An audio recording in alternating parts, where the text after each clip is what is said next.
sick motherfucking friends of Twisted Sister. Is this also a Christian group? From the Mormons, the Church of Jesus Christ of Latter-day Saints. Go. Did y'all hear that? It has been 5 years since the first chapter detailing a priest's descent into madness had been released. Surrounded by abominations spawned from the depths of hell, Father John Ward has been faced by the maw of the unspeakable and at the mercy of its underlings ever since his first exorcism.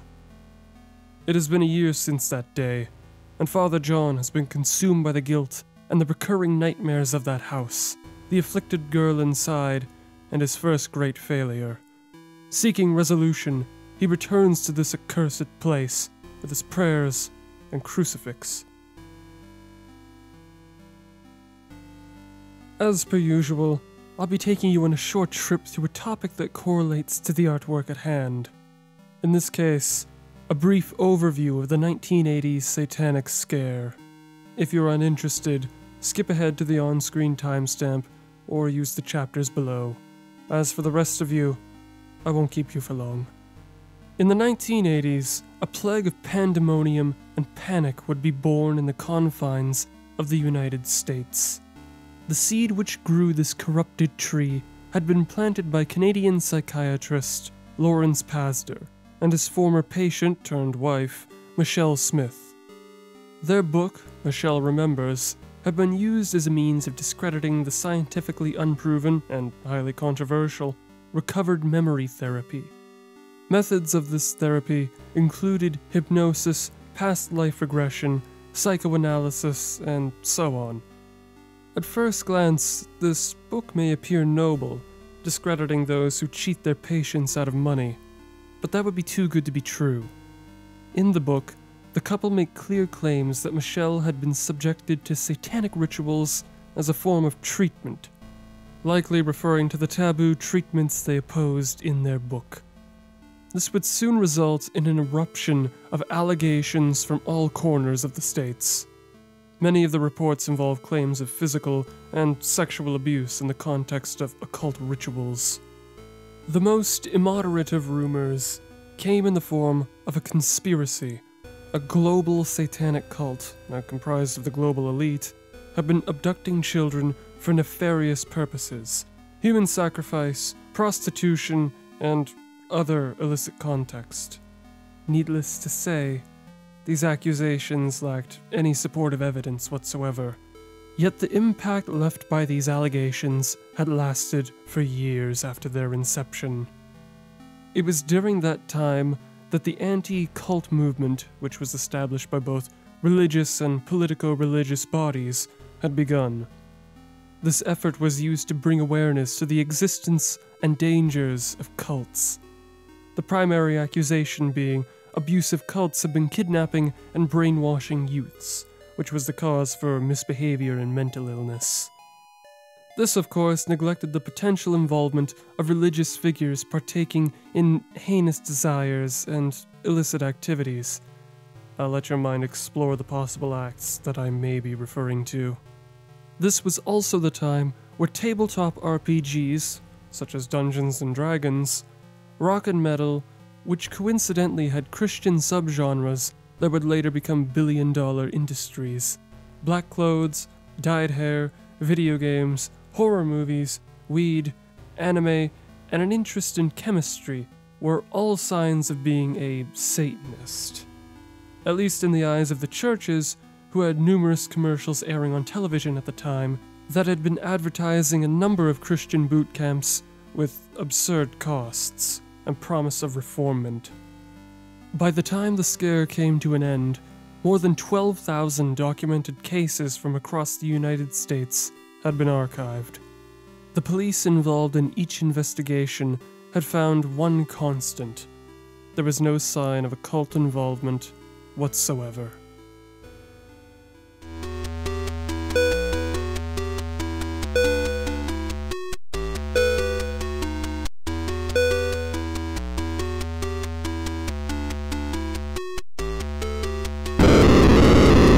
At long last, Faith the Unholy Trinity has been released.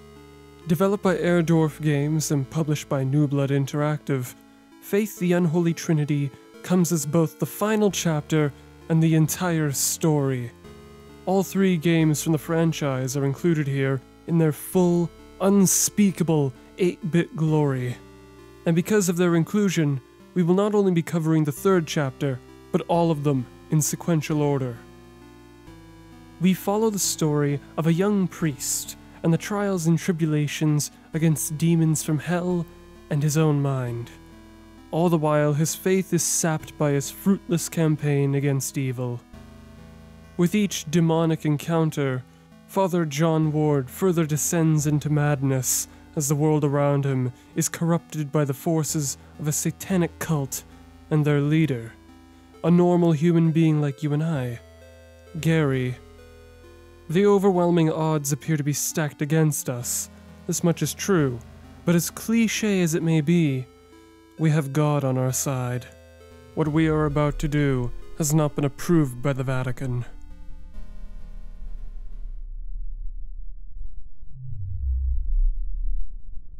Faith Chapter 1 begins with John Ward's arrival to the same property that he had been to a year prior, in search of Amy, the possessed girl who John could not save. Off the edge of the highway, a trail leading through a forest. In the woods stand various landmarks, each telling a story of their own through the notes we acquire. A dead tree, a well, a small pond, an assortment of stones placed with purpose, and a dilapidated tool shed, among other oddities. Inside of the shed, the air is still, and the sensation foreboding. One might even assume that we are not alone here, but the key placed under the sole window is reason enough to stay. We are alone once more, but most assuredly not for long. A predator stalks us in these woods. And with the fiend discouraged from continuing its assault, we may continue exploring the woods. But our curious ventures are interrupted by a pair of figures off in the distance. Following them, we're led to the house at the northernmost point of the property, the Martin house. Inside of the house, it is quiet. Each room appears to be empty, but we know better than to accept what we see at face value. Exploring each room yields mostly insignificant results. Exceptions to this rule include a peculiar man peering through the living room window. When approached, he flees, grunting or laughing as he goes. A child's drawing depicting a robed figure in the company of a tall black humanoid creature. A strange doll in the daughter's room, a locked door, and an assortment of symbols and blood painted on the basement floor. This last discovery appears to have agitated the skulking horror in this house.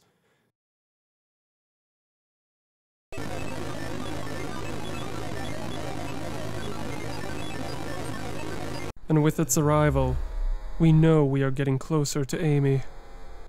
The locked door opens, taking us to the attic, taking us to Amy. Or what is left of Amy. The demon has claimed her as its vessel. The only thing left to do is to chase it out of the girl.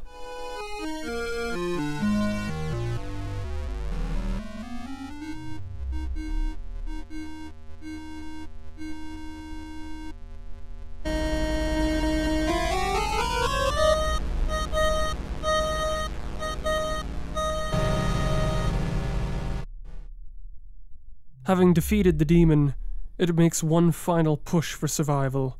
By leaping from the highest point of a 2-story building, it escapes. A moment of respite, a chance to steel oneself from the coming horrors. Downstairs, a gun with a single bullet had mysteriously appeared, along with the message, "Kill her." Who wrote and delivered such things is somewhat ambiguous, but now we know what we must do. Traversing the woods, it is quiet once more. Just us and our thoughts in this cursed forest. But before we know it, we come across the girl, standing idly in a clearing. But this seems too easy. What about the man from earlier? Or the creature who had terrorized us before? John has left Amy to her fate once more. As any sensible person would, we leave the hellspawn to its suffering and hunt down our target. The supposedly normal and completely unarmed man who, potentially, gave us the gun and message in the first place. Surely he's the villain after all.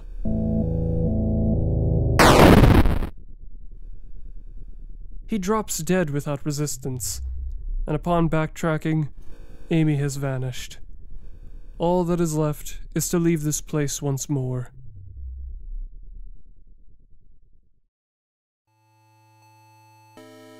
Chapter 2 begins with a letter written for one Cardinal Gifford. Its sender, and the character who we briefly play as, Father Garcia. In the letter, Father Garcia speaks the lengths of the young boy who has been under his care for quite some time. The affliction that has burrowed deep inside of him has unleashed otherworldly savagery. This battle against literal inner demons has left Michael a hollow shell of his former self, and like a hermit crab, the demon who possesses Michael has made his body its home, with some slight alterations.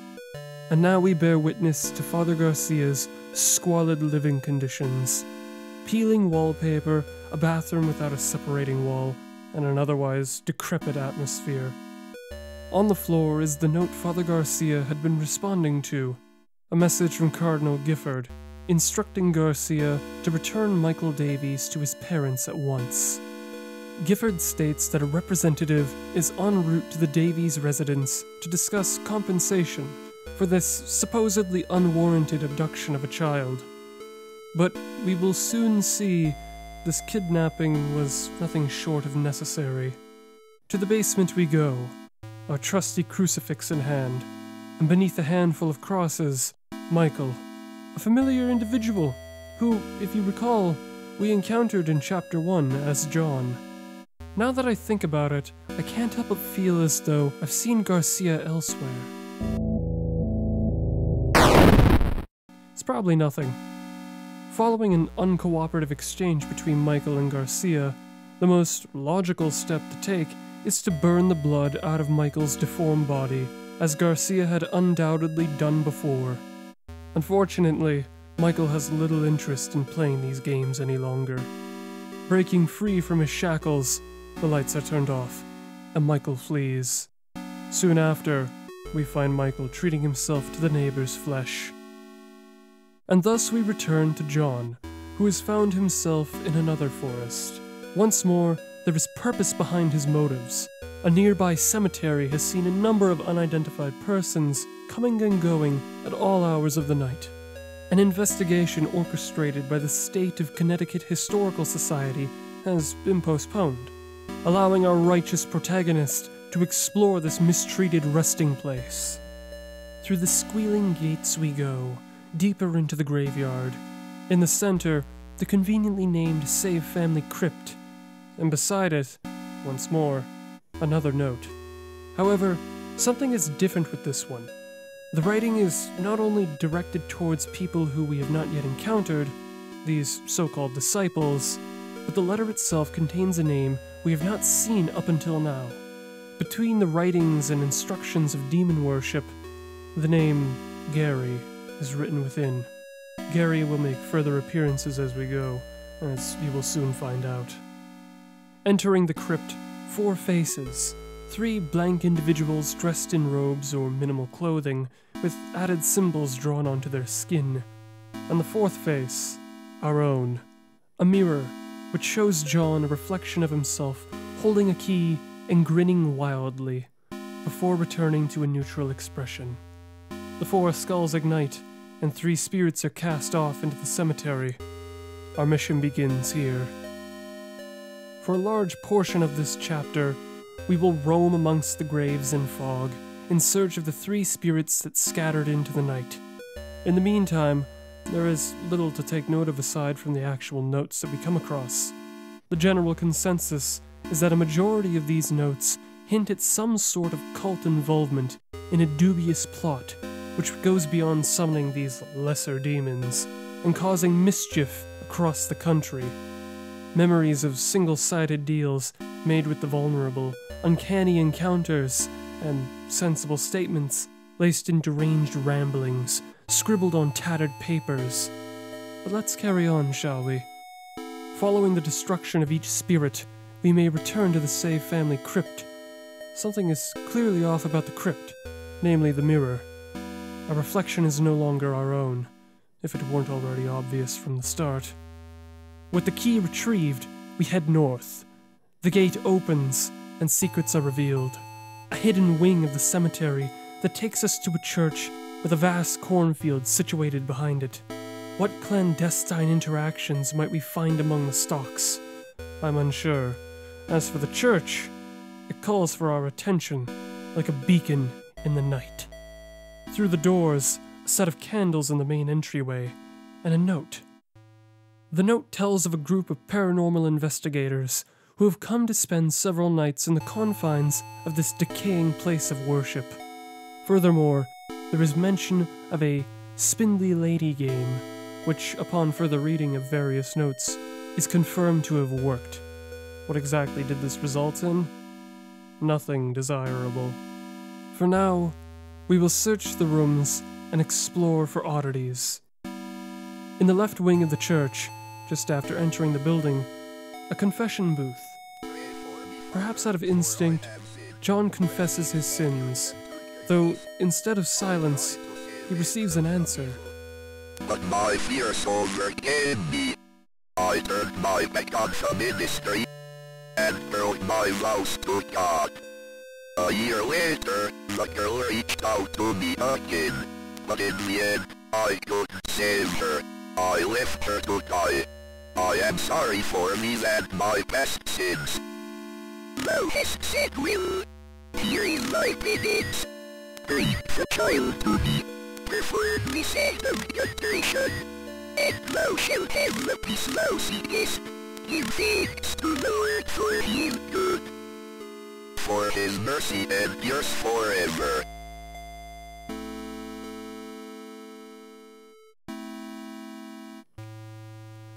A perfectly normal exchange between John and a perfectly normal human being, like you and I. Now, you may have noticed that the candles represent the layout of the church. One of the lit candles is the room we are standing in, and the other is something else. The spindly lady. Another demon that needs cleansing. Once we have her cornered, we have another fight on our hands. And once defeated, the cellar door is opened and permits our entry. Through the passage, we come out on the other side, out of an old shed. Back into the woods we go. Further in, a number of symbols painted around a rock formation, and of course, another note. Only this time, the contents of this letter come from the dissolving recesses of our mind and waning faith. The demented letter criticizes John over his misdoings on this night, how the 3 individuals in the crypt had been 3 random people getting high in the tomb, and we did not exorcise spirits. We stalked and killed each one of them. And if we take another look at the assortment of symbols, 3 red bodies, matching those we saw prior.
and we return back to normal, or at least as normal as we can get.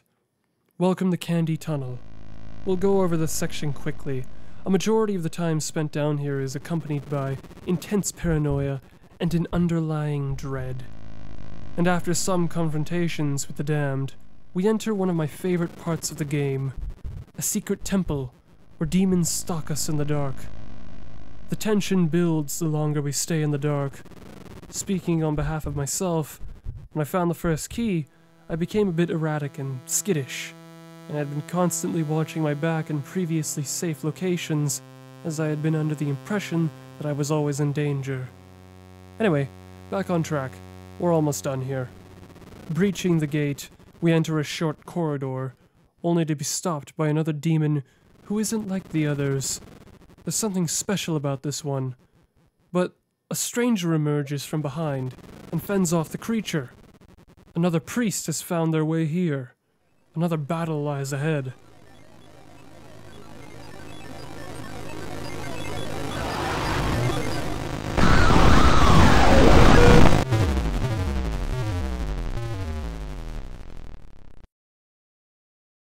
Upon its defeat, John awakes from his nightmare. How much of this was a figment of his imagination? Did he kill those people? Was anything he dreamt of real? I'll allow you to find that out for yourself. Beside our bed, a note. A farewell from our wife. John has now lost his love, his mind, and a majority of his faith. For now, he must face the forces of hell on his own. Or at least that would be the case, were it not for the letter that had been left at the front door. Father Garcia. A familiar name. Our work is not yet done.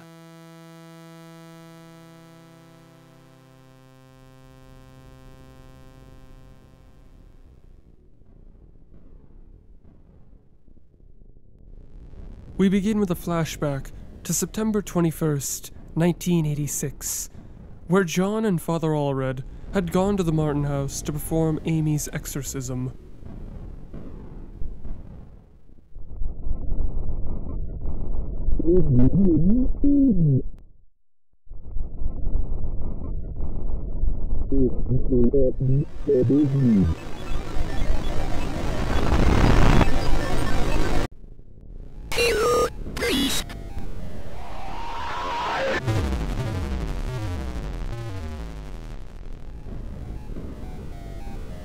Our greatest mission yet has finally come.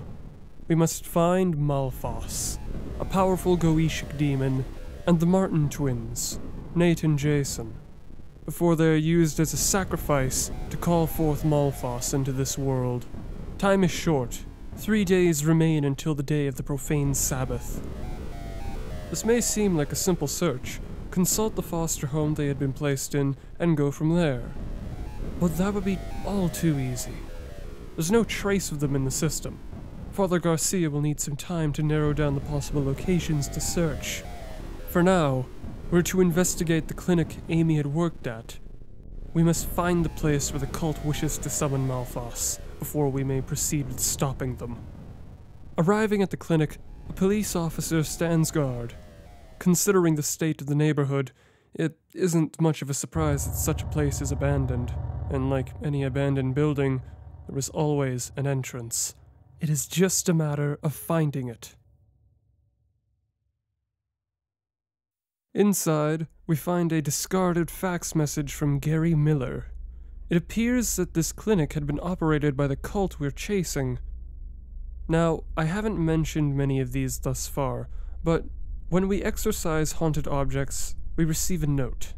By cleansing this IV drip, we get a rather important one. I'll let you take a second to read it.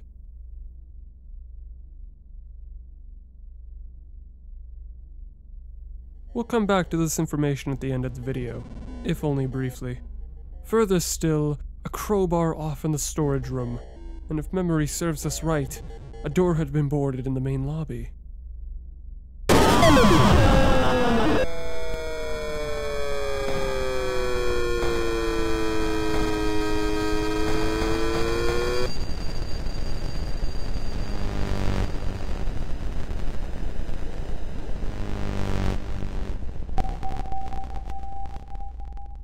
When we come to, we find ourselves strapped down on a medical bed, while a monster comes in search of its safely stored meal.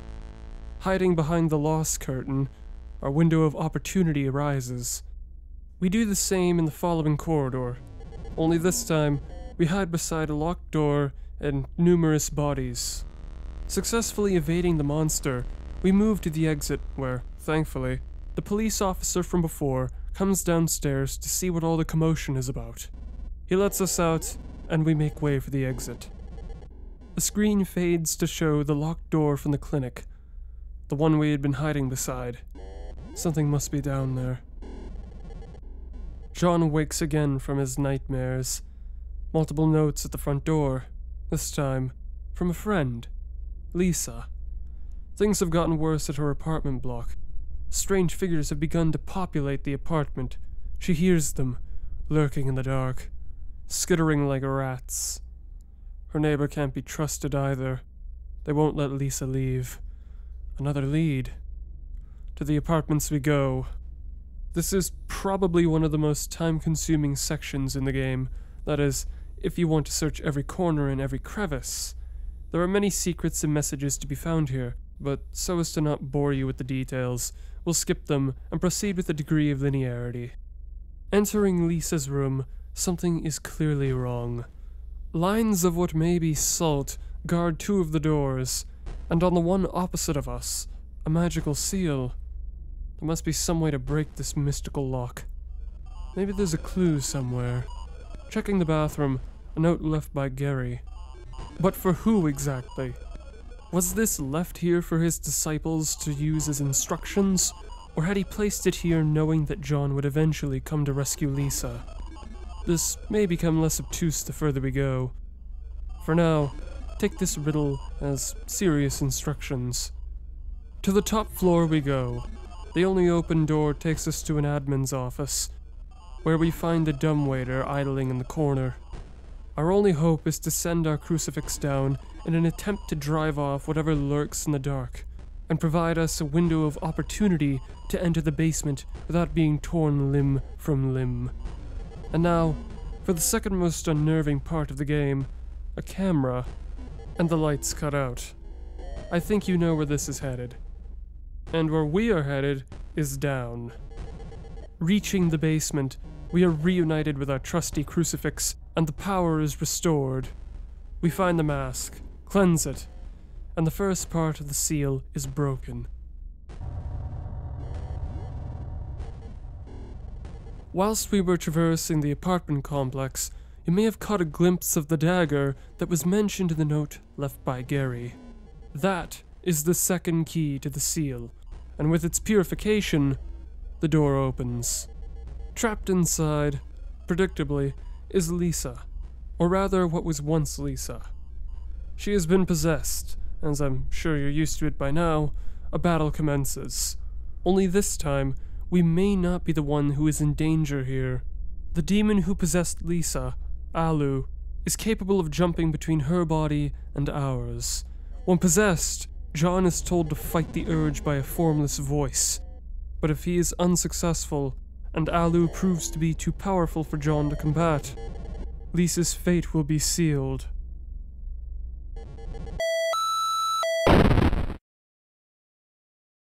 Oh no, Lisa, I'm so sorry. You never made me do it.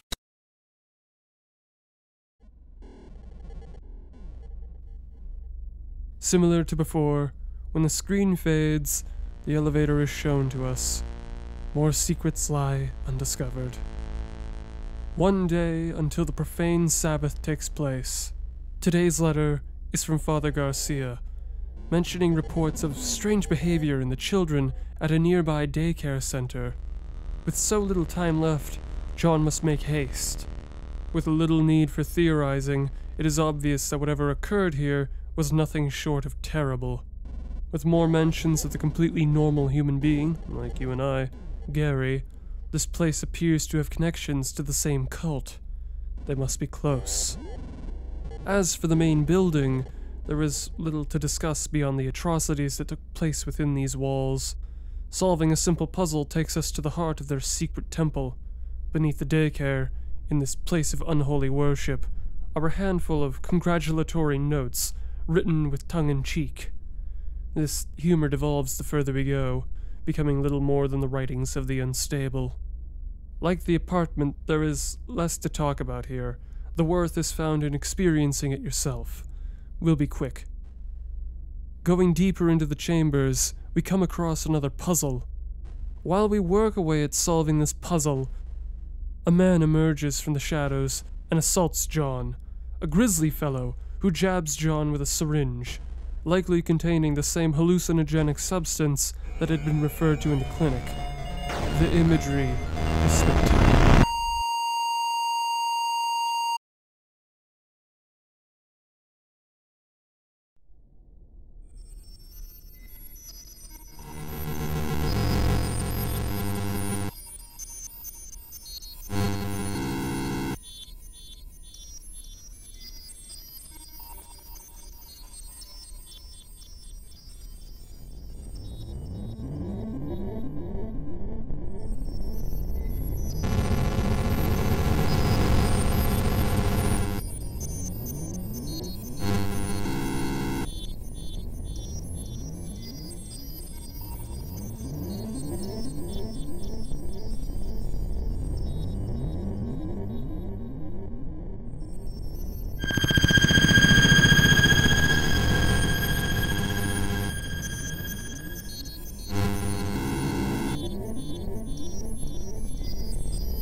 It seems that John may have stumbled through the rest of the chambers on his own. Aside for the gruesome sights, it appears safe. And now, a statue rests in the center of another chamber. Its open hands and pierced stomach demand some sort of key to be inserted. Overcoming the challenges ahead, we obtain each key and return to the statue. Much of this chapter is better experienced on your own. It is difficult to convey with words exactly what this place evokes. Deeper and deeper we go, light sparsely reaching here. The dark itself feels as though it has a mind of its own, following us as we go. We then find a lantern to illuminate the pitch, a light in a sea of darkness. Biblical symbolism or pure coincidence, it matters not. What does is our gradual escape from the darkest reaches of this hell to enter a new freak show, garnished by another demonic seal. With another seal broken, our path is cleared. Let us finish this by entering the final abyss. Our frightful encounter with Gary had left John to explore his mind once more. Pleading for the Lord's aid, John was met with an answer. His wishes are of cowardice, wishing to escape the Martin house unscathed at the expense of Amy Martin. After we come to, we find Gary seated with us. He gives us a chance to ask a few questions. Ultimately, Gary discloses his purpose with John. He has been chosen to prepare the world for the arrival of the Antichrist. And we are the only thing left in his way. And by the power invested in Buckshot, Father Garcia emerges from the background. He had followed us here to ensure the evil would be quelled. Unfortunately, the seal of the Unholy Trinity restricts us from going any further. We missed something along the way. There is no time to backtrack. What we do here must be enough to, at the very least, temporarily put an end to this evil. Our efforts proved to be effective.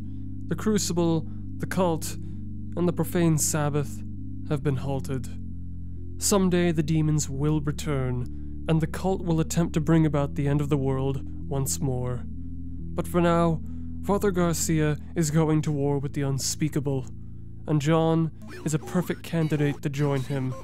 This, however, is not a choice. It is an order from a soldier against corruption.